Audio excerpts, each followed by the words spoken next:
SolarCity is perceived as a technology company. It's really nothing more than a consumer finance company. What happened to SolarCity? Hello lovely YouTube family, welcome back to our channel. In today's video we're going to talk about what happened to SolarCity. Based on the title, one would assume the company is dead and gone. However, SolarCity is still very much in operation, although it had its own fair share of ups and downs. Having been associated with one of the richest men in the world, let us take a look at SolarCity's operations and current state. SolarCity's background. To better understand what happened to the company, it's equally important for us to have a little bit of a background about what the company is all about.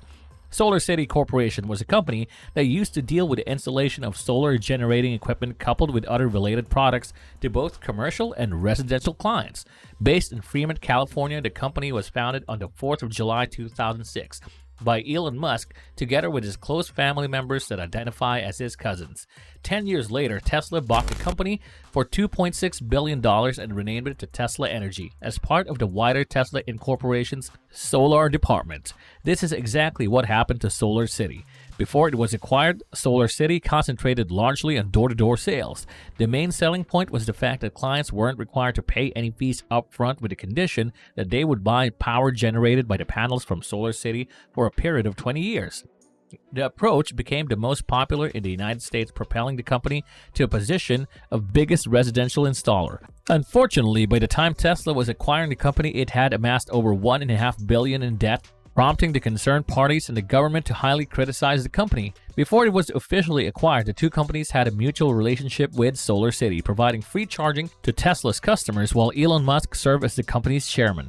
Challenges of acquiring. Tesla had a few challenges when it came to the acquisition of SolarCity. One of the biggest concerns was the fact that at the time of acquisition, Elon was the major shareholder for both companies. To make matters worse, Elon and two of his cousins who were the founders of the company served as CTOs. Apart from these three, about 5 directors from Tesla also owned stock at SolarCity either directly or indirectly. Even worse, it was claimed that Elon was aware of the company's tough times, which made it look like more of a bailout than a purchase.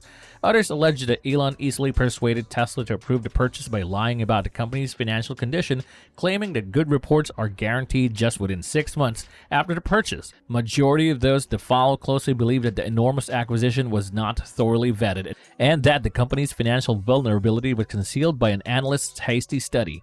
Those opposed to Musk's purchase of SolarCity thought the entrepreneur was attempting to persuade Tesla shareholders that the merger was the best thing ever happened to Tesla by promoting the presentation of SolarCity products that didn't exist yet. Glass solar roof tiles. The shareholders sued Tesla, Elon, and SolarCity after the plans to buy the latter went through. The shareholders seek $2.6 million in damages or the cost of the acquisition, which was the same. According to the shareholders, Elon squandered Tesla's assets by using his position badly by unfairly making himself rich using other people's money. Musk goes to trial.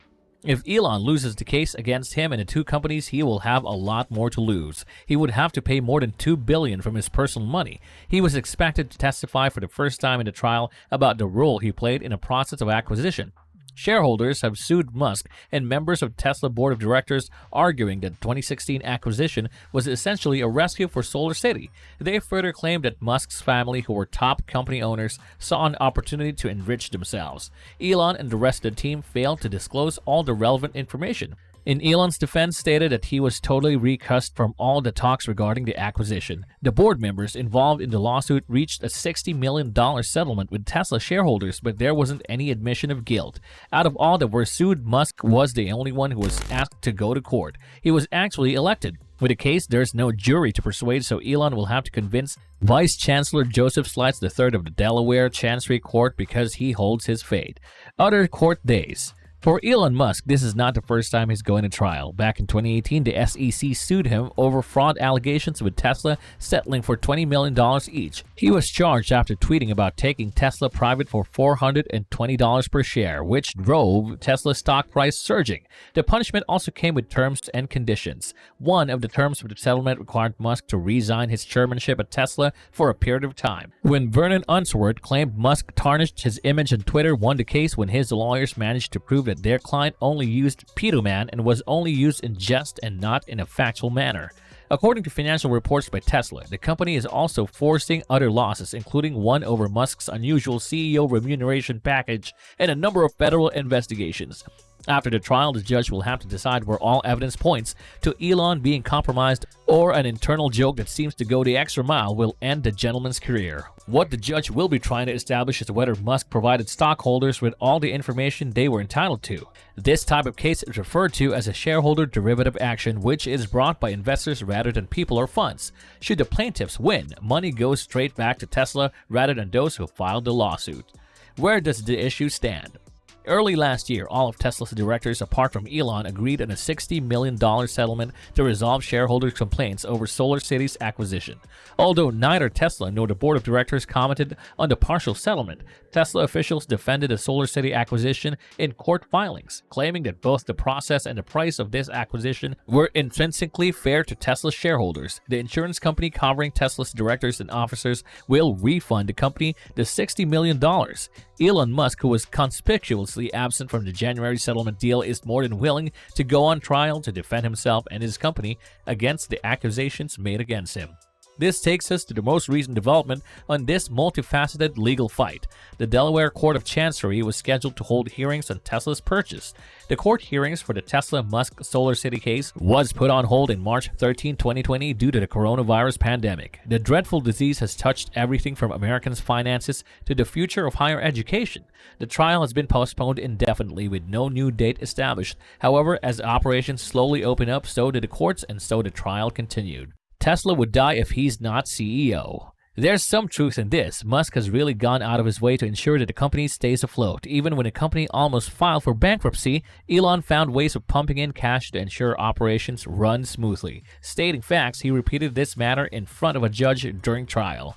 Elon stated that it was hard for him to be CEO, although he has to, because without him, the organization would collapse.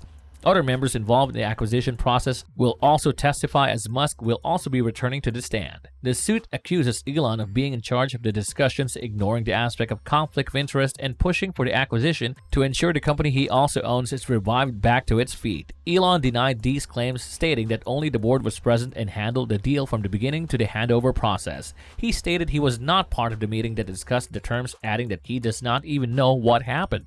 Elon was pretty calm while answering the questions during his cross-examination by Randall Barron, who represented the shareholders.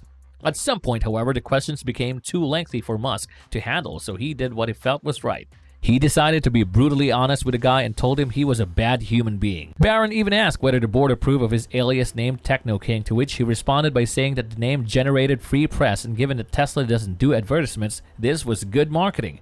At the center of the case are claims that despite Musk's minority stake at SolarCity, he was a major holder at Tesla due to his networks. And that's all for today, folks. I hope you liked the video. If you did, make sure to hit that like button and subscribe to the channel so that you never miss any amazing videos from us.